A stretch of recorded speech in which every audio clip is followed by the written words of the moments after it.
Bitcoin has cooled off and is chopping sideways ever since hitting a high around 74,000. Of course, driving crypto traders insane who think that we need to go up every single day or we're in a bear market.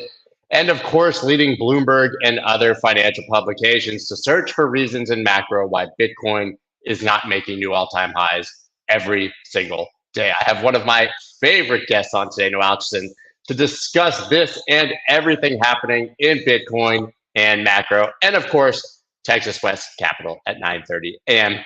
Eastern Standard Time. Let's go. Let's go.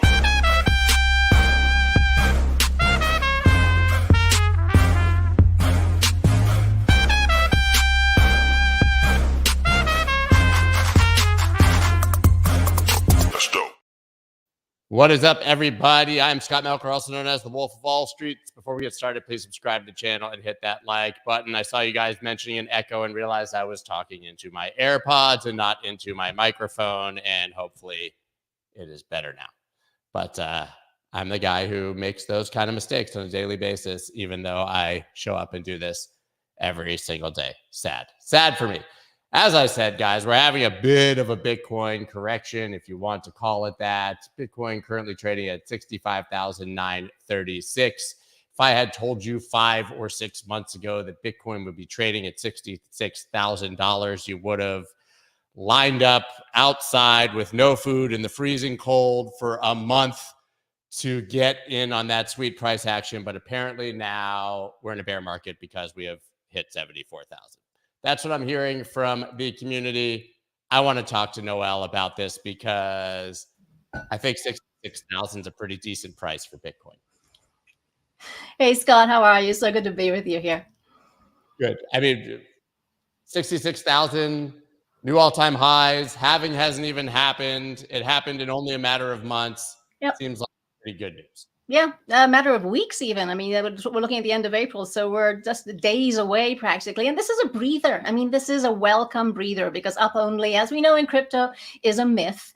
And this breather gives a lot of the investment platforms that we know are working on this topic and know are trying to get ready to onboard clients. It gives them more time to catch up, and it gives investors to have a think about why they're even in this in the first place. And there are a couple of really positive things to take away from this correction also, and I'll shut up in a second because this is one of my favorite topics at the moment, the impact on market structure of the ETFs. I was really worried when I saw that very strong crash on really early Tuesday morning Europe time, thinking that, okay, now we get to test whether the ETFs are going to exacerbate volatility or mitigate it. Because when ETF investors wake up in the morning and they see this on their screens, we of course have been seeing it because crypto trades 24/7, but ETF investors don't trade 24/7. When they see this on their screens, are they going to just send in a ton of redemption orders and they're going to be like lined up on the open, or whenever they do their actual redemptions?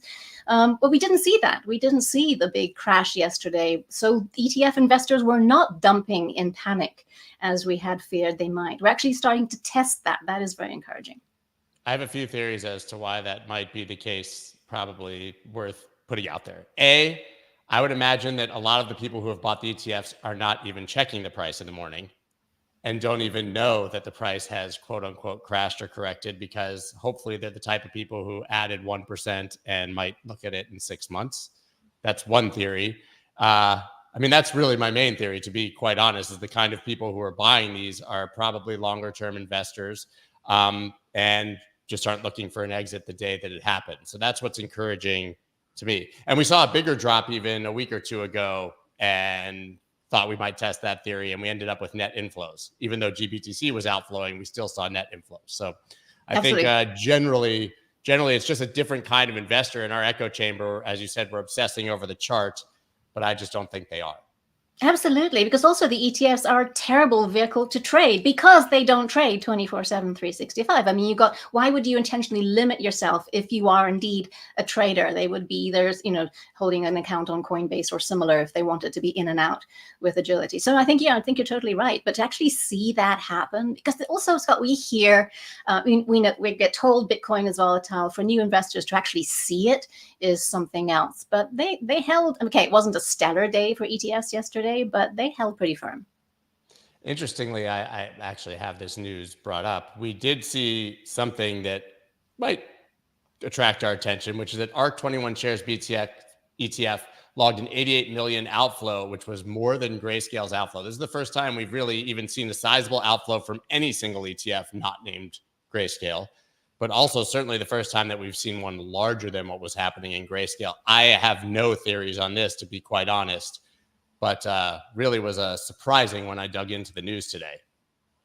Again, positive spin, and I don't want to be the kind of person that always has a positive spin, because there's plenty to be negative about out there, right? But the positive spin here is that, one, Grayscale outflows hopefully are starting to slow down. I mean, that would be really good for the overall picture, right? And two, we don't really know if this is many investors in the ARK ETF, or is this just one big investor that is maybe moving it somewhere else or just getting out entirely. That happens when you see prices move like they have. So again, not alarming, potentially positive.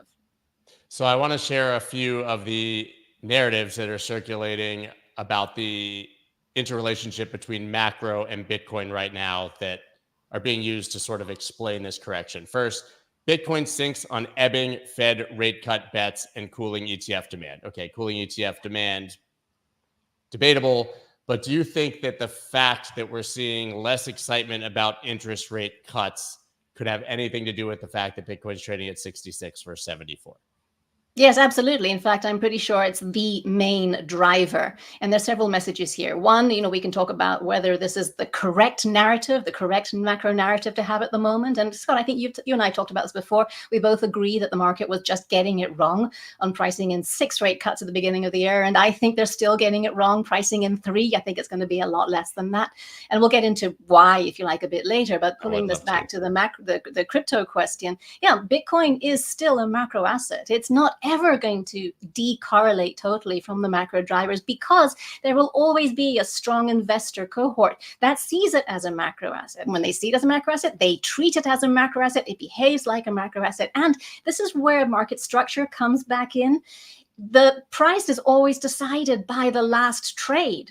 And when people are selling for macro reasons, that's the price that we see. We're also seeing buyers coming in. If not, we'd be seeing a lot sharper falls than we're already seeing. So the price is set by those that are treating it as a macro asset. So that was the main reason behind the drop, which is understandable for, again, especially US-based investors. They don't really see the use case beyond the borders, those that need it as an inflation hedge or a currency debasement hedge, those that need it for financial access.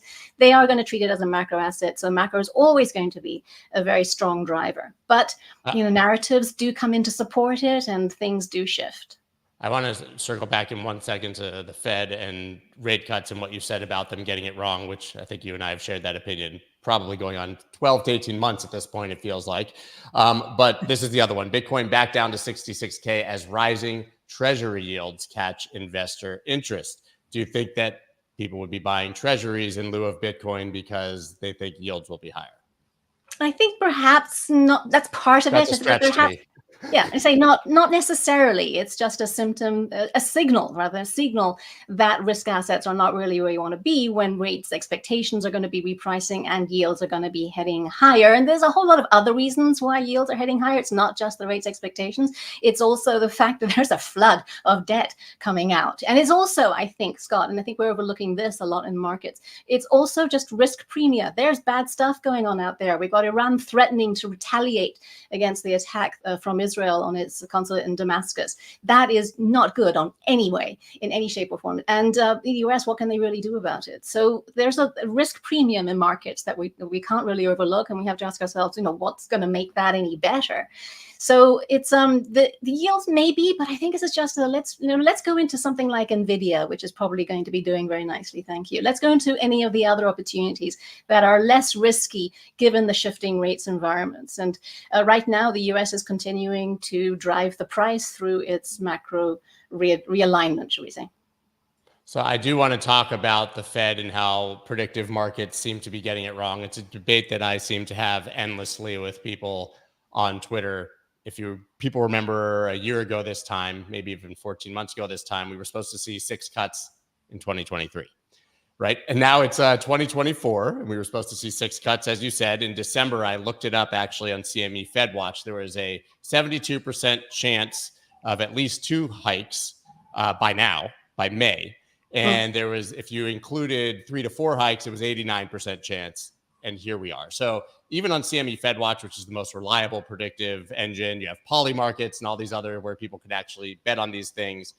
Everybody, seemingly, I can't say everybody, but the crowd has gotten this wrong over and over and over and over again.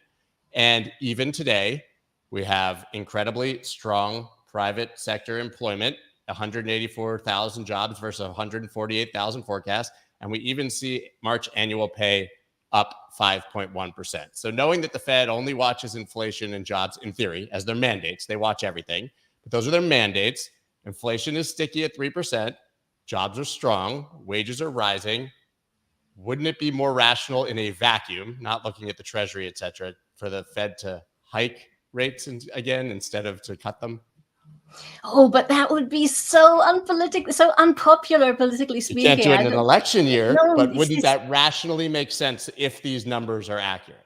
just imagine what would fall on their heads. I personally don't think we're going to see a rate hike, but I don't think we're going to see cuts either. A couple of things on the rate hike, it would just be, that would really roil markets. And a rate hike right now that would put the treasury market at risk. And I think that's also a no-go area for the Fed.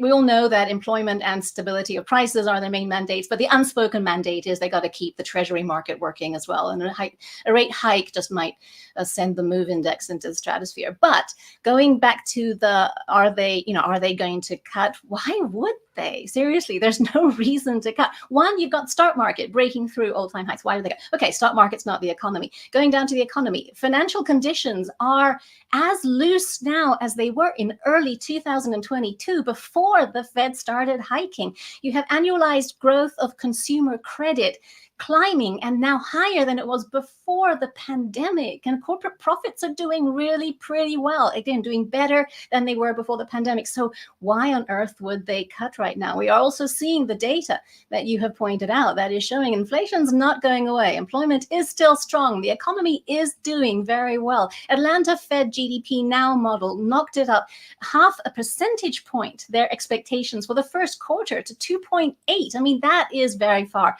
from needing to cut rates to stimulate the economy. And inflation, as we know, is also dependent on international events. We're seeing the oil price now at its highest point since last November, and that's partly because of the geopolitical tension and the risk of escalation in the Middle East, as well as we have Mexico and we have Russia going to cut output even more. So things are just not looking great on that front. Meanwhile, the United States economy is continuing to grow, which we should be appreciative of. That's very, very good news. What is fascinating, Scott, is that I watch the CME FedWatch, as you do as well. I think it's fascinating to see what bond traders are pricing in. That's bond traders, which, okay, we can agree are a separate breed. Their money is their mouth, but their money is where their mouth is. Exactly.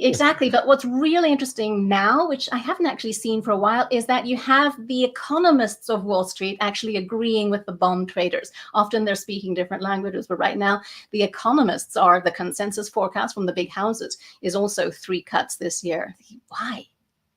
Yeah, but even Powell said it. So I don't understand why he's towing the line on that narrative when he sees the exact same data as we do. I don't know if he's speaking politically, as you sort of hinted at maybe before, right? It's a very popular narrative to say that coming into an election, we will have some cuts. Whether he does it or not, he can keep sort of kicking that can down the road, but saying it's going to happen. And also, he told us why in one of the previous FOMC press conferences, not the last one, but I think it was the previous perhaps, or maybe 2 ago. He said, and I think I'm paraphrasing here, he said, part of my job is to manage expectations. And that's right. That's why we hear so much from Powell, as well as from all of his officials. There's just so much Fed speak going on. It's a flood of voices. And they're pretty much all saying, keep calm. Don't raise those expectations, because that would be really bad, because when expectations jump, then the spending behavior jumps, and that's just not good for the economy. And there's an election this year. Now, another thing that I hear often is that they have to cut this year because they said they were going to. Their credibility's on the line. To that, you can say, well, arguably their credibility would be even more damaged if they have to, then hike again after cutting. But it's political either way. I hear people insist that they're going to be cutting. If they're going to cut, they're going to cut in June, because otherwise it's too close to the election. But that is also a political decision. I mean, in other words, there's no way they can escape the politics of this. So do what they think is right for the economy would be what I would recommend. I assume that Powell has a bit of PTSD from being too late on pivoting the other way, right? And Yes. so Yeah. potentially there's an urge to get ahead of what could be the case before. I've also heard the theory over and over again, which is rational if you believe that the Fed will sort of try to influence treasury policy, that because of the refinancing all of this debt, obviously $1 trillion every 100 days at a higher interest rate, that's all of the old debt is going to refinance from sub 2% to 4 or 5%, that they might do it for that reason, but that really isn't their mandate. That would be somewhat overstepping in theory. And you It's said we not have a their lot of mandate. liquidity because we're effectively printing it in bonds on the treasury side. Exactly. It's not their mandate. And Powell has sort of started to hint at his frustration with the fiscal policy totally undoing the work that he's trying to do on monetary policy. He said this in the what was that, the show that he was on, the primetime Yeah, show he was 60 on. minutes. 60 minutes, thank you. Minutes. A Yeah. few weeks ago. It's the first time he's actually said so, and I thought the timing of him saying so was quite significant. We also have to remember, Scott, that Trump has said that he will fire Powell if he wins. And, whatever your views on the likely outcome of the US election, this is something that no doubt Powell is taking into account. What I don't know, and this is pure speculation, Legacy. is whether he would welcome that right now or not. Maybe he wants a break. Maybe he would like that. I have no idea. But it does underscore that whatever they do, it is political from here on in. And this is, inevitable, really, when the economy and its outlook is so intertwined with politics and in the other direction as well. Yeah, you put on the tinfoil hat. I love what you just said, because in my opinion, Powell's best case scenario is that the economy is doing well at the election. He moves on, somebody else takes the job, and then all the problems come out, right? And basically, he's kicked the can far enough down the road for him to have his Volcker moment, for people to say he threaded the needle. During his tenure, it was a soft landing, and he did everything that he possibly could. And then the next guy sort of suffers. I want to ask you more specifically. So we have the strong economy, of course, but we've seen over and over that we get numbers like these job numbers and such. And then when nobody's looking, they sort of redo the numbers. We get a recalculation. Maybe we were wrong. Generally, the numbers look worse in hindsight, as they put it. We've seen quite a few things. I mean, this is one, right? Wage growth of job stayers versus job changers. People who stay at their job, their wages are not going up. People who are switching jobs are getting offered, obviously, higher wages. That's part of the story here. We've also seen a ton of charts that the primary job growth in the United States has been either migrants or second jobs. And that native-born Americans, whatever your feeling on this is, these are the stats, are not actually having an improved situation. I guess the question I'm getting at is, do we believe these numbers in real time? And maybe Powell knows the real numbers, and that would be a reason to pivot.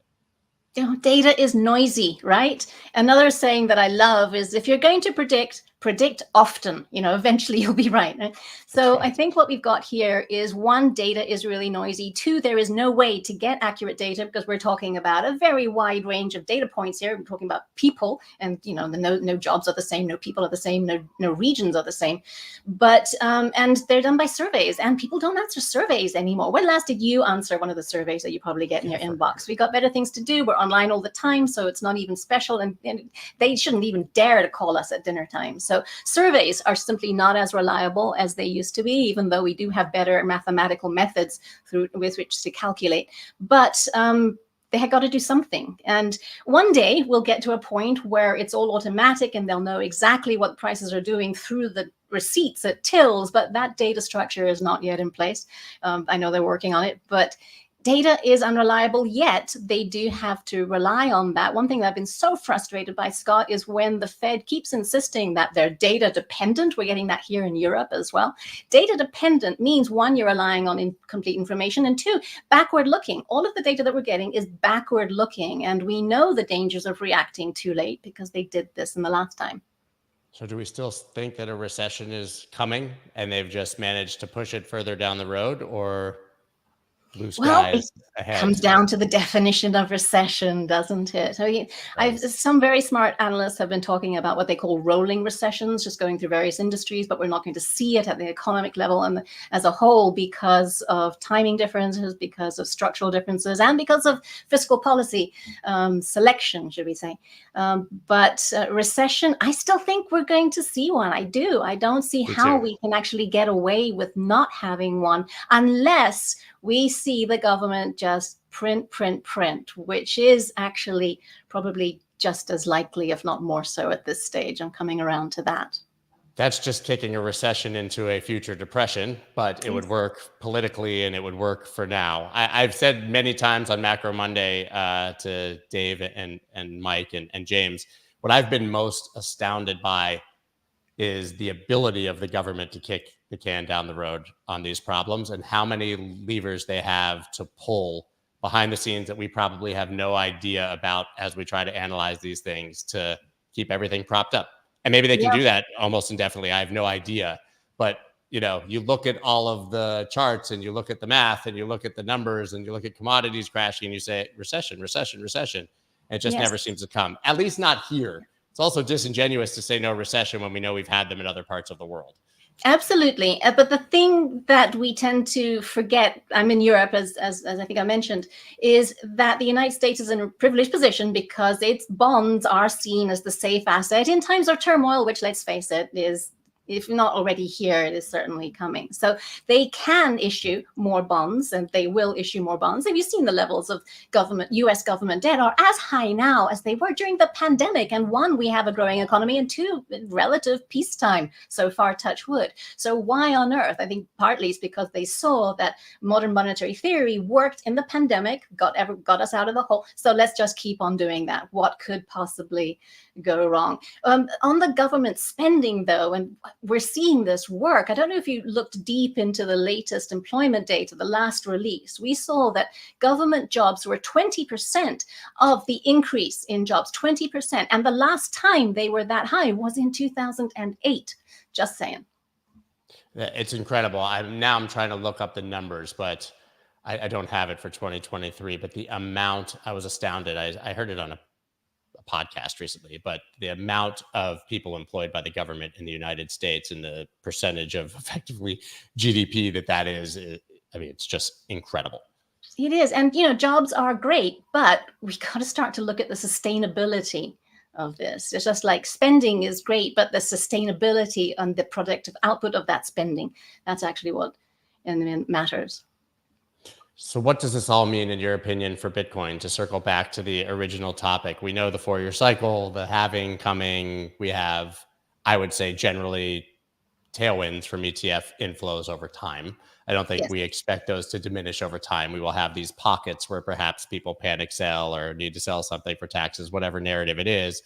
But we're going to get these steady unlocks of new platforms and new people and new access. So with all of that said, it feels like there's very few headwinds unless something tremendously bad happens in the macro. Well, there's always something tremendously bad just around the corner, right? That's what gets us clicking in the morning and scrolling through our feeds. But what's interesting about the current situation is, while I am not at all saying that cycles no longer matter, of course they do, because they're narrative-driven, narratives move in cycles, is that this one is going to be very, very different. One, because of the range of on-ramps that we have available now. The ETFs, I don't think, are the driver, but the ETFs are key to bringing in new segments of the market. They are key to the education question, which has always been underlying the growth of the market in crypto. And again, you can compare the potential growth of crypto investors to the potential growth in the number of stock investors or bond investors. The marginal investor right now is in crypto. So that's one thing. The second thing is the global evidence, as if more were needed, that fiat currencies are in a race to the bottom. There is virtually no, perhaps Argentina may be the exception, no sovereign that is, trying to bring down the money supply. And this is going to depreciate fiat currencies, including the dollar. And again, everything is relative, but eventually we're going to start to price currencies, including the dollar, against commodities. This is very much the Bretton Woods 3 thesis that you and I talked about before. If you're looking at the value of currencies relative to fixed supply commodities, then we are starting to see that very large melting ice cube that is the global supply of all sorts of fiat currencies. And this is where Bitcoin will come into play. It comes into play for US-based investors because of the dilution of the dollar that we have coming, but it's especially important for non-US based investors, both on the retail and the institutional and even the sovereign level, who are going to, one, need to diversify their reserves to preserve purchasing power in a world in which their currencies may be depreciating even faster than the dollar is, and two, access to dollars, which they still arguably need to be able to purchase key commodities at a time when their economies are going to be suffering from a slowdown in Asia and from a potential slowdown in the United States as well. So that's the main thesis for Bitcoin. The main thesis for Bitcoin is the utility as a store of value against depreciating fiat currencies around the world. And that is going to feed into the new on-ramps that are now available for that. And we have to remember also, Scott, it's not just the US that has new on-ramps. We have potential ETFs, spot ETFs coming online in Hong Kong this year. That's a potentially huge market. And in the UK, less of a huge market because that's institutional limited, but still not insignificant. Yeah. As you were speaking, I recalled an article that I just read that I found was shocking. I'm not sure if you've heard about this, so you don't even need to comment, but I don't know if you saw that Jamaica, of all countries in the world, has actually halved its debt in the last 10 years by, this is going to be crazy, guys, by balancing their budget. I did not see that. That is going on my list of inspirational models. Yeah, they're nice. Like if you did take, I was trying to do a deep dive and there wasn't very much on it, but yeah, they put in basically a clear roadmap in 2010 and they've stuck to their fiscal policy and balanced the budget. And that would never get anyone elected in the United States, sadly, even if it's what needs to be done, which is why I don't really comprehend how this can end. Yes, you hit on the nail on the head there. What is going to turn this around? And I want to finally, before I let you go, I've never shared it for some reason, but Noelle writes an incredible newsletter that's my favorite and keeps me on top of everything. It's called Crypto is Macro Now. And she wrote about, I was just bringing it up and you literally wrote about this yesterday, all of this, the Bitcoin drop, which is interesting. I probably should have read it before so that I would have the context for the literal conversation we just have. But she writes about this on a very, very regular basis, almost daily, correct? Is that? Yep, daily except for Sundays. Yeah, daily except for Sundays, and absolutely incredible insight. So I really highly recommend it. It's cryptoismacro.com, correct? Thank you so much, Scott. Really appreciate that. Yeah, I think you should all be reading it because it's even more insightful than the conversations because she doesn't have to deal with me asking questions.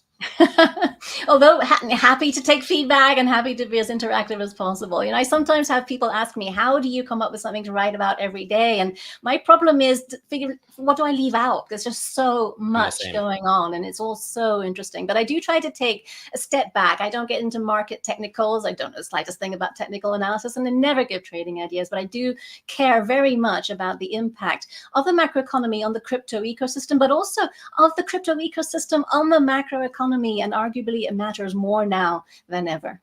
Yeah, well, I love the perspective on how the two interact and affect one another. And I think it's really important because most crypto natives don't quite get it, I think. So thank you for that. And thank you, Noelle. Guys, you should absolutely be following, guys and gals, Noelle. Her Twitter X is linked below. Thank you so much. Hopefully we'll speak again soon. Looking forward to it, Scott. Thank you so much. It's been fun as always. Awesome. Thanks, Noelle. All right, guys, before we move on to Texas West Capital, I'm obviously going to tell you about today's sponsor. Now, it's been a couple months, so you guys should know everything about DevvE by now. But if you don't, DevvE is orders of magnitude faster, cheaper, more scalable, more architecturally flexible than any other layer one. They've got contracts with governments, huge corporations, because they are environmentally friendly, faster, cheaper, scalable, and built for that scale, specifically for governments and for large corporations. And I don't hear enough about it. You guys, I've told you this before, the people who founded this, former head of the US Defense Intelligence Agency, guy who created the Kindle, CIO of Starbucks, former president of Universal Pictures, absolutely worth checking out. They're making incredible investments actually in ESG and other narratives that are helpful for pushing the narrative of crypto forward with governments and institutions, whether you agree with those narratives or not. They're doing absolutely incredible work for adoption. Nothing you need to do except for go look at the website and click on the link. There's no real call to action here. Just want you guys to know about them and to check them out. And now on to the man of the half hour, man of the 9:33 hour, Christopher Inks of Texas West Capital. How are things in West Texas? I'm in South Texas now. So. I was saying you're not there, so misnomer. Whatever, man. You could still tell me. Texas is good, man. Texas is good. I want to show you something. By the way, so I've been trying to, unpack in my mind the popularity of meme coins, which doesn't take much.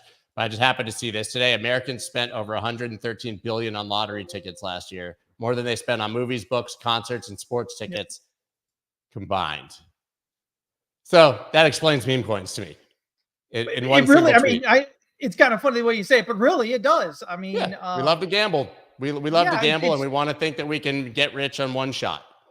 And what they find when they're looking at the studies is that the lower your income bracket, the more likely you are to gamble, to buy lottery tickets, and in the markets to kind of get into the really, the pink sheets and in crypto, the shit coins and whatnot. So yeah, I mean, it's just human nature. Everybody tried to up their position, and the lower down, in the income bracket you are, the faster you're trying to do it.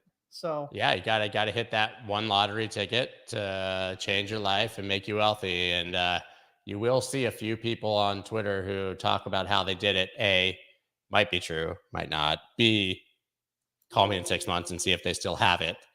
And C, there's still the 1 in 1,000 and the 999 people who went broke aren't sharing their stories and don't have a following on Twitter. But anyways, yes, I think Drewsified literally said yesterday, I told you yesterday, Scott, meme coins are like digital lottery tickets. There's your credit, buddy. You said it right there. All right, man, let's take a look at the charts. Obviously, Bitcoin still correcting, I guess, arguably, although I would just say ranging. It's ranging. I mean, here's the thing, guys. End of the day, this is your last, well, actually, when you zoom out, because you want the real trend, right? This is your trend. Your last lower or your last higher low is this one here. Let me kind of zoom in there a little bit. This one right here, which was right around 59,000, depending on what chart you're looking at, okay? Until you actually break down below that, the fact that you're thinking bearish is silliness.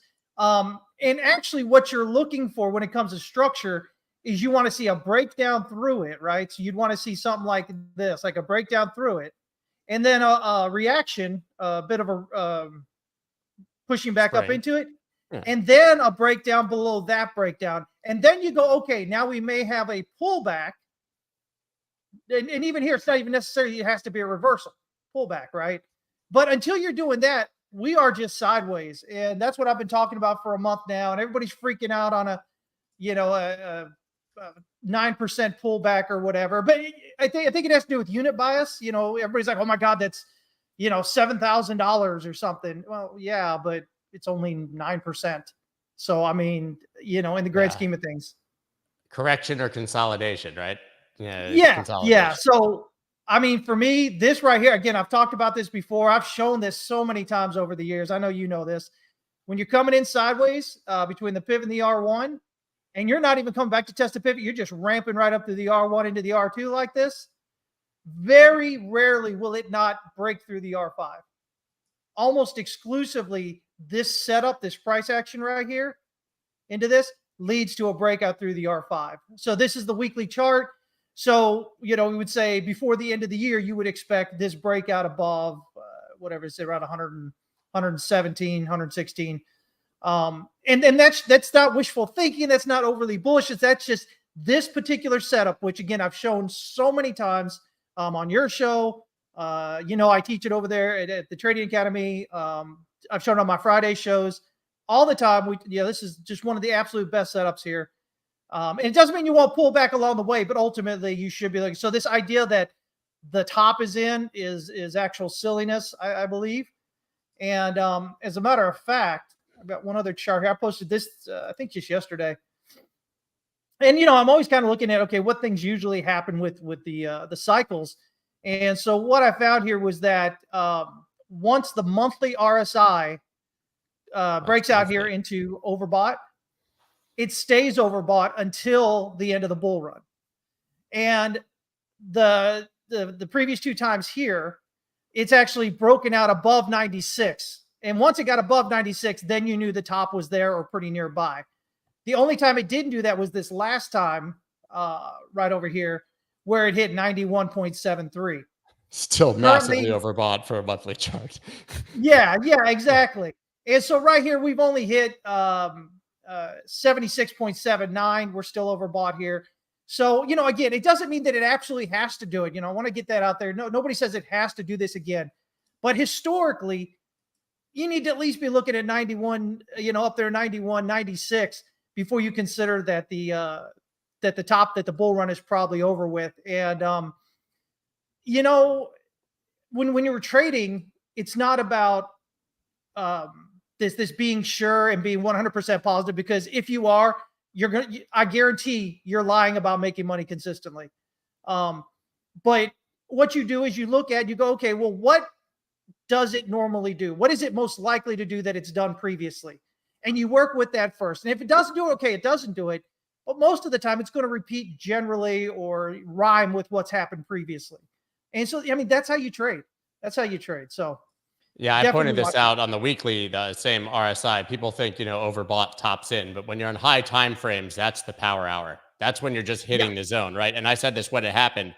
We hit RSI being overbought on the weekly for the first time since the last 65 top, not even the 69K top. It actually didn't even get back to overbought. But the first time we hit it there was on the break, basically from 28,000 and up. And I said, we're just getting started. RSI doesn't just tap overbought for a second on the weekly. This is when it starts. So it's different. Listen, 4-hour RSI can go massively overbought in a day. If you're talking about the weekly, you've got months and months and months generally to go of being overbought, which is what you're talking about on the monthly, even more appropriately. Exactly. And I think that's so important for especially newer traders or traders that aren't consistent to really understand, because when you first come in, there's a lot of half truths and outright lies that you come across. And one of those is that, oh my God, you got to look for a reversal when it hits overbought or oversold. But like you were saying, once it hits overbought, all that tells you is that your bullish trend is very strong. That's all it tells you. Eventually, it's going to pull back down below, but it doesn't usually happen right away. And the same thing when it gets oversold. It just tells you that downtrend is just really strong. It's at the strongest part of that downtrend, and then eventually you will get that reversal. But if you're new to trading or if you're not consistently profitable, the big thing is to get a lot of this stuff that people kind of regurgitate out there a lot. Reversal candles. There's no such thing as a reversal candle. There are pauses, potential reversals. You need follow through, right? And so like when people call a double top right when price hits the same price the second time, when you have to put the swing low between. Yeah, so of course. If you can get yourself out of those, you're going to be so much further ahead in terms of emotional control when you're doing that. So, but yeah. Right, what else you got? So what are you looking at now? I mean, usually when we see Bitcoin consolidate, that means if we're not calling it correction, we're calling it consolidation. Yeah.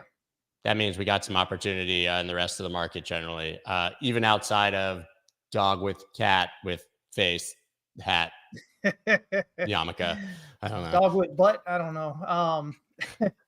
I like SEI. I've been watching this a bit. We've been trading on this one a bit. Right now, I think we're probably doing a flat correction here with a target down here of this this daily S1 pivot area. So, again, it looks like it's 3 waves up here. So we come 1, 2, we'll get a 3 and a 4, and then we'll dip down for a 5 here.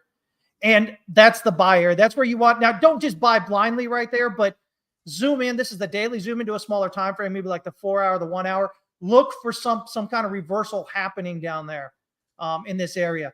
But, that's where I would look for the reversal. And then if you can get an impulsive breakout here above the daily pivot at around what is that? Right around 86 cents or so. That'll signal that the wave 4 is probably done. Wave 5, initial target of 1.68, 1.8250, secondary target of 1.8360. But that's how I would approach that. It looks good. I mean, again, just kind of hit the all-time high. We're sideways here from back in January, which is, I mean, it makes sense, right? I mean, we got this big, huge move up here. We had a little bit of sideways here, but really this is a big move up. You're going to go sideways for a bit, building that base before you break out higher.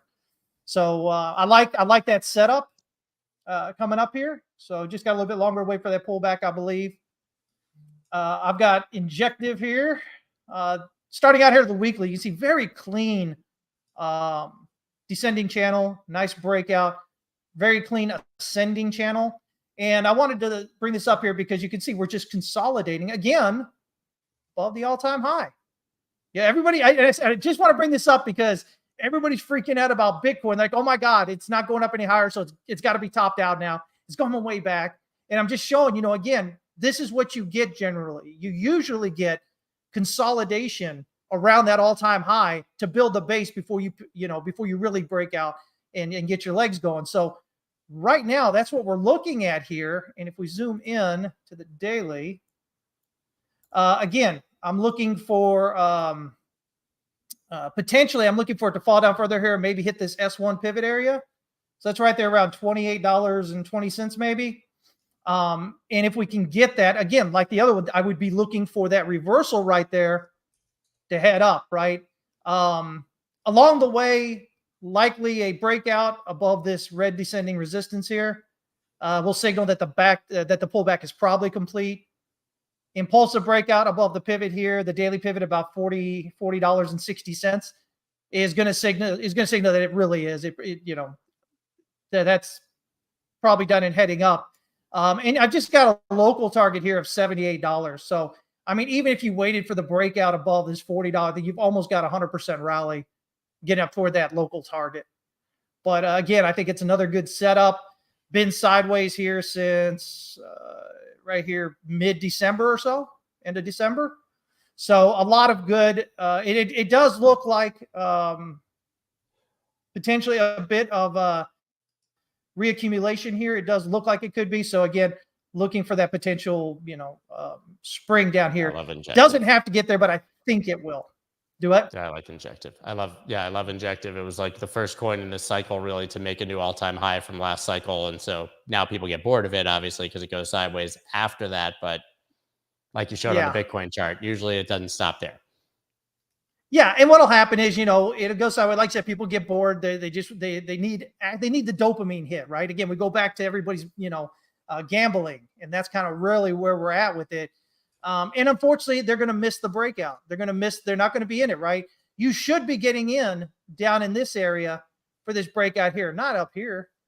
You should be getting in down here, and then you let everybody else get in up here or up here and let them carry you up. That's how you should be trading. But everybody gets bored. They want the movement immediately, so they wait for the breakout up here, and then they hope it goes up.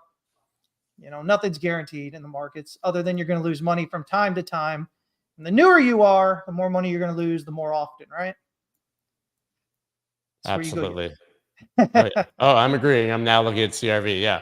Yeah, CRV. This is another, I think this is a really great setup here. This is another one that's got potential. Every once in a while, I come on here, a little bit more every once in a while.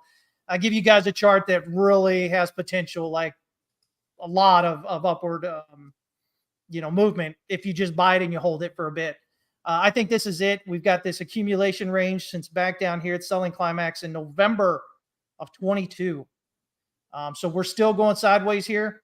This next move up should break through what we call the creek, which is just this this supply, this you resistance. Even drew it in the color of water. I like that. It looks like a creek. That's the way it is. Got the brush. It's just a river. I don't even know how you did the brush. Is that for the? That's cool. There's the brush tool. Yeah, with the brush tool, man. But yeah, and basically, again, it's a thing somebody came up with 70 years ago. It wasn't even originally what was with Wyckoff. It's just some guy was studying later on and says, well, I'm going to come up with this idea. We'll call it a river. And it's basically this idea that you're jumping across that river, right? All it means is you're breaking through resistance. Okay. And so that's what we're looking for. So we should be seeing that coming up on this next move up. And that should be a large candle, decently large candle spread large spike of volume type thing going up through this area. And that's what we call the jump across the creek. That signals the end of accumulation. And at that point, I mean, easily, you should be looking up here, it's $6 easily. So right now we're at 60 cents. $6 so nice get 10x, you. casual 10x. Yeah. And the thing is, you're getting down here at the bottom with some good structure. You don't even really have to worry about it. You like put it in there, don't worry about it. Check back in, 6 months, a year, and look for that. But looks really good anyway for me. I like it. But locally, we may see it. Again, kind of like the other ones, right? Let me kind of zoom into the daily here. We may see it dip a little bit further down here, I think, and hit like the EQ of the range here, right around the S1 pivot on the daily.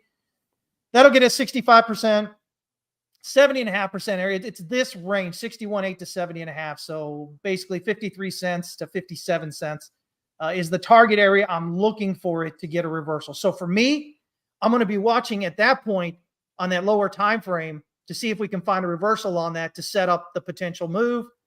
Once again, breakout through the descending resistance should indicate that the bottom's in. This is a little local range here, so that would give us a spring on that local range breakout.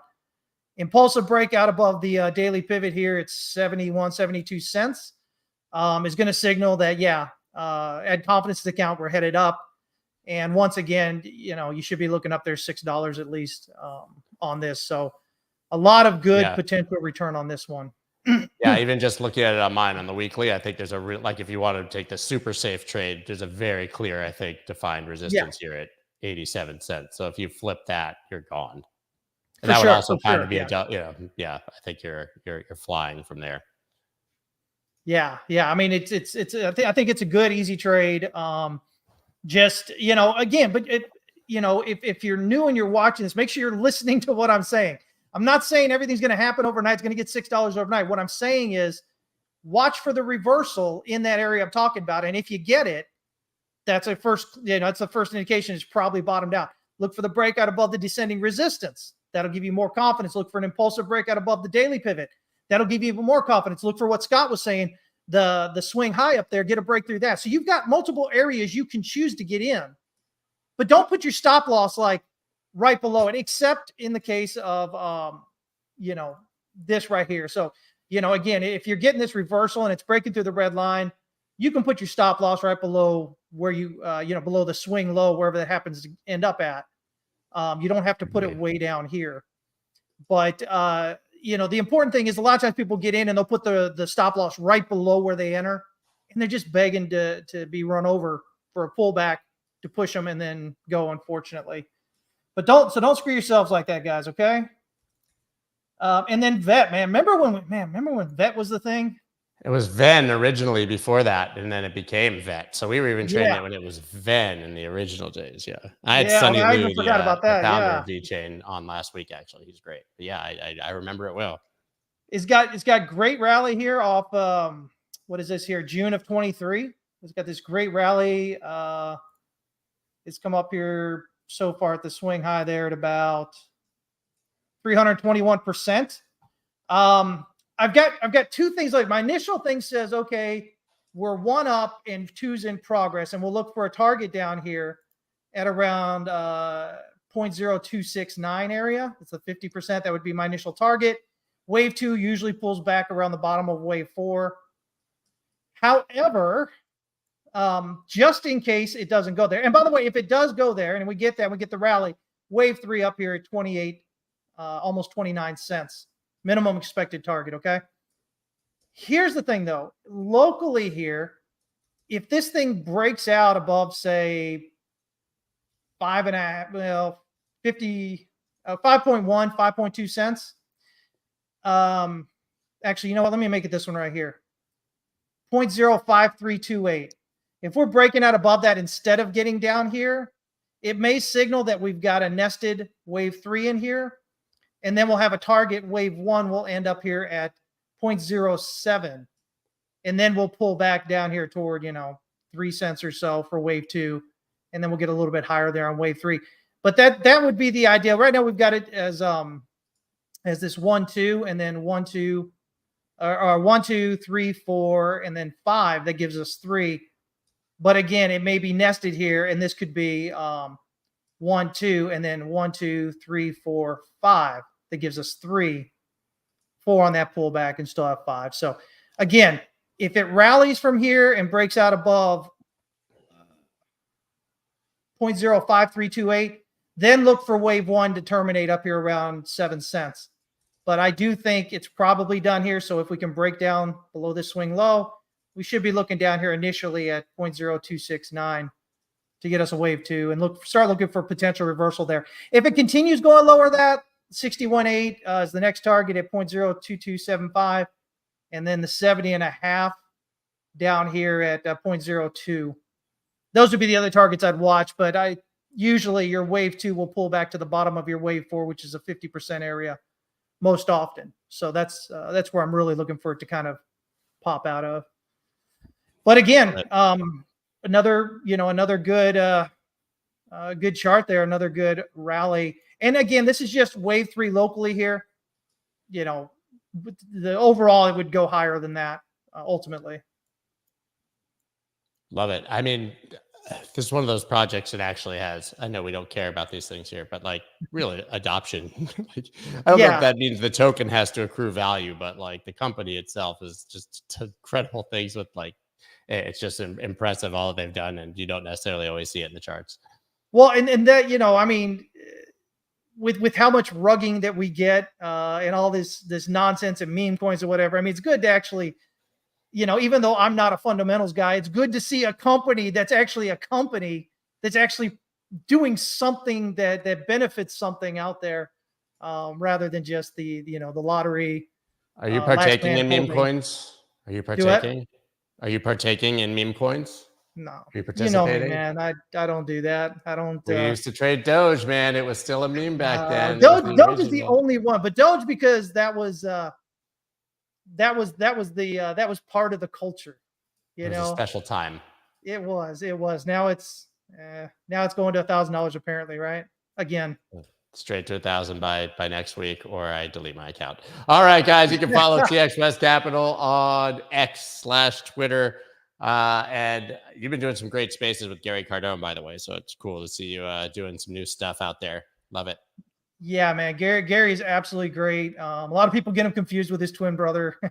But, regardless of whatever you think about Grant, and you're probably wrong on that anyway, but Gary is a different person, and I've spent a lot of time with him. He's great. Yeah. Oh, man. I think the best thing about him for most of retail that's in crypto is listening to get an understanding of how ultra high net worth individuals will perceive Bitcoin and how they grow wealth. I think that's why, I do a lot with him, because there's so much that people can learn from him that takes them outside of their own socioeconomic status and allows them to view the world a little bit differently, which hopefully will help them, move up that wealth ladder. So I gotta say, the amount of money that those twin brothers have independently made is absolutely astounding. I mean, I've been to Gary's house twice for parties and stuff. He's like on the market for $14 million. I mean, they're both probably. I don't know if he's a billionaire. His brother's a billionaire, but he just sold that other property of that $2.5 million and bought Bitcoin with it. So I mean, there's somebody putting his money where his mouth is, right? I mean, yeah, it's impressive. It's impressive. All right, well, we got to run and get ready for Crypto Town Hall on Spaces, guys. Once again, everybody follow Chris, man. Thank you so much. And we'll see you guys soon. Peace, everyone. Have a good one. Let's go.